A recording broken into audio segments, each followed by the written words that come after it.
Guys आप देख सकते हो कि हमने इसमें मार्किंग लगा ली है और इसमें हमने नीचे से करीब 8 इंच छोड़ करके मार्किंग की है ताकि हम इसमें पानी को भर सके। और इसमें हमने ऊपर से 2 इंच छोड़ करके मार्किंग की है और इसके बीच में हमने 2 लाइनों को खींच दिया है और इस पट्टी को हमें छोड़ देना है ताकि हमारा ड्रम मजबूत बना रहे। और अब इसके दोनों साइड के हिस्सों को कट कर लेना है, तो फटाफट से हम इसे ग्राइंडर की मदद से कट कर लेते हैं।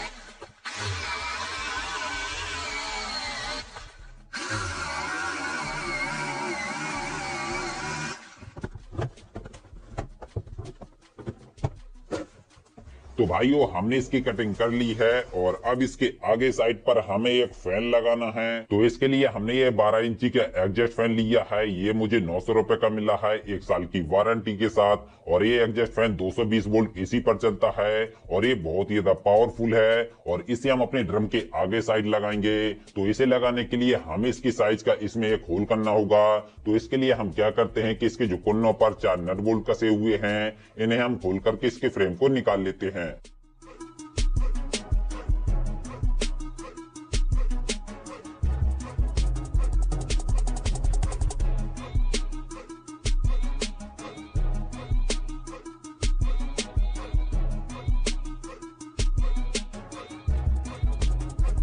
तो हमने इसके सभी नट बोल्ट को खोल करके फ्रेम को निकाल लिया है और अब इसे हम अपने ड्रम के आगे साइड एकदम बीचों बीच रखेंगे और फिर हम इसके अंदर की मार्किंग लगा देंगे और इसके कोनों पर जो 4 होल हैं इनकी भी हम मार्किंग लगा लेंगे। गाइस हमारा जो ड्रम है एकदम राउंड शेप में है और जो फ्रेम है एकदम सीधा है, तो ये बिल्कुल ही बेंड नहीं हो रहा था। तो इसमें हमने क्या किया कि ग्राइंडर की मदद से इसमें हमने काफी सारे कट लगा दिए हैं ताकि हमारा ये फ्रेम बेंड हो सके। और अब आप देख सकते हो कि ये बेंड हो सकता है। तो इसे हम इसमें कुछ इस टाइप से रखते हैं और फिर इसकी हम फटाफट से मार्किंग लगा लेते हैं।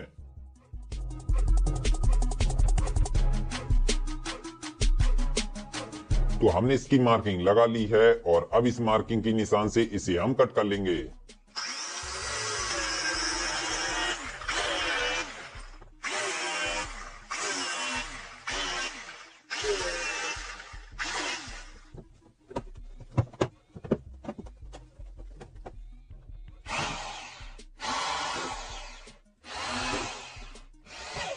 तो हमने इसमें फैन के लिए कटिंग कर ली है और अब जो हमारा एग्जॉस्ट फैन है इसे हम अपने ड्रम के अंदर साइड से कुछ इस तरीके से लगाएंगे और इसका जो फ्रेम है इसे हम ड्रम के बाहर साइड से लगाएंगे। तो इसे लगाने से पहले हमें एक जाली लेना है और इस जाली को हमने इस होल से थोड़ी बड़ी साइज का कट किया है और इसे इसके आगे साइड लगाना है ताकि इसमें कोई भी हाथ ना डाल सके, क्योंकि अगर हम इस जाली को नहीं लगाते हैं और इसमें किसी का है। और अब इस कूलिंग पैड को क्या करना है कि इस ड्रम के अंदर साइड से लगाना है। तो इसे लगाने के लिए पहले हम इस ड्रम के ढक्कन को खोल लेते हैं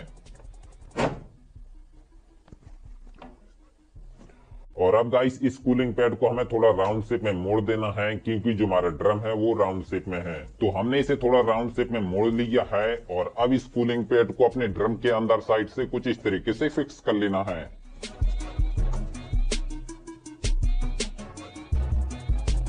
तो गाइस हमने कूलिंग पैड को इसमें अच्छे तरीके से फिक्स कर लिया है और अब इसे ऐसे ही रोके रखने के लिए हमें क्या करना है कि हमें लेना है स्क्रू और बासर और इन दोनों को क्या करना है कि इस ड्रम के अंदर साइड से कस देना है ताकि हमारा कूलिंग पैड अपनी जगह फिक्स बना रहे।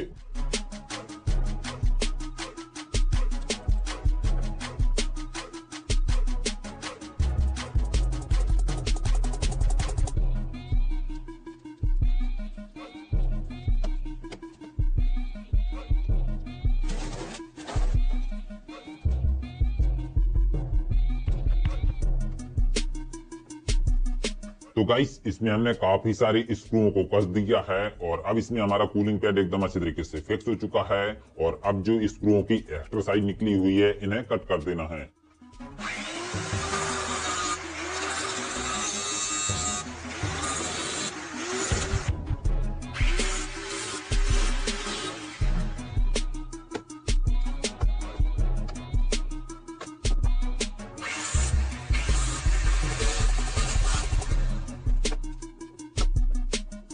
तो हमने सभी स्क्रू की एक्स्ट्रा साइज को कट कर दिया है और अब इसके बाद हमने एक वाटर पंप लिया है, ये मुझे 100 रुपए का मिला है।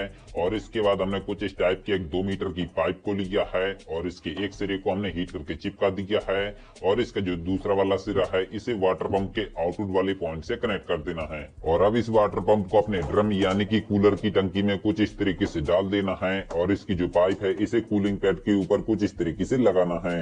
तो इसे लगाने से पहले इसमें हमें काफी सारे छोटे छोटे होल कर देना है ताकि पानी बूंद बूंद करके हमारी कूलिंग पैड के ऊपर गिरता रहे और हमारा कूलिंग पैड अच्छी तरीके से भीग पाए। तो इसमें हम सोल्डर आयरन की मदद से फटाफट से होल कर लेते हैं।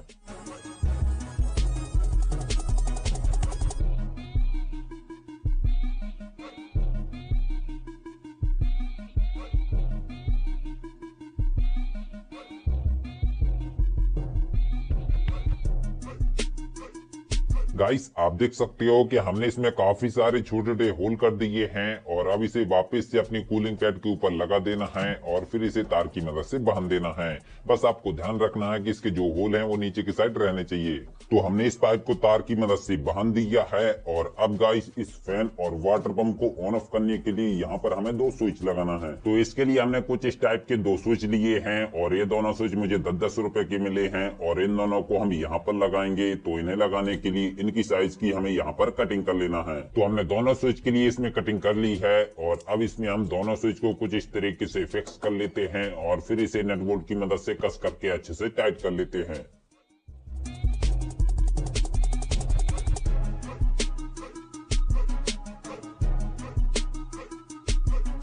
तो गाइस हमने दोनों स्विच को अच्छी तरीके से फिक्स कर लिया है। तो चलिए अब हम इनके कनेक्शन कर लेते हैं। तो सबसे पहले हमने कुछ इस टाइप की एक प्लग केबल को लिया है और इसके वायर को इस होल की मदद से अंदर की तरफ कुछ इस तरीके से निकाल लेना है। और अब इस केबल के दोनों वायर में से किसी भी एक वायर को लेना है और जो एग्जॉस्ट फैन की वायर है इनमें से भी हमें एक वायर को लेना है और जो वाटर पंप के वायर है इनमें से भी हमें एक वायर को लेना है और इन तीनों वायर को आपस में जोड़ देना है और फिर इसमें हमें टेपिंग कर देना है।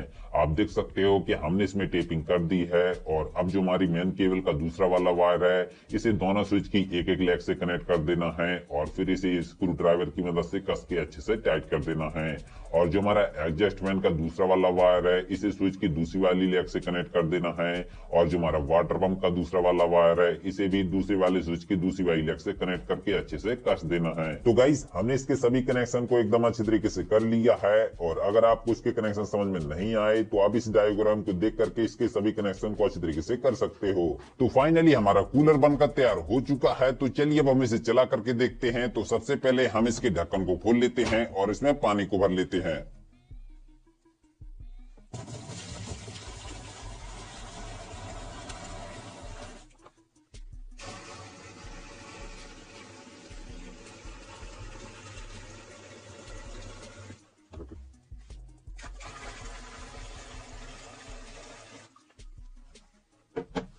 तो हमने इसमें पानी को भर लिया है और अब इसका जो प्लग है इसे हम लगा देंगे लाइट वाले बोर्ड में और अब हम इसे करते हैं ऑन। तो जैसे ही हमने स्विच को ऑन किया हमारा कूलर का फैन चालू हो चुका है और काफी तेज हवा बाहर की तरफ फेंकने लगा है। और अब हम वाटर पंप को भी ऑन करते हैं तो हमारा वाटर पंप भी चालू हो चुका है और हम आपको दिखा दें कि इसकी जो जाली है यानी कि कूलिंग पैड वो भी यहाँ पर एकदम अच्छी तरीके से भीग रही है और आप देख सकते हो कि कहीं से भी बिल्कुल भी पानी बाहर की तरफ नहीं गिर रहा, सारा पानी इसी के अंदर जा रहा है।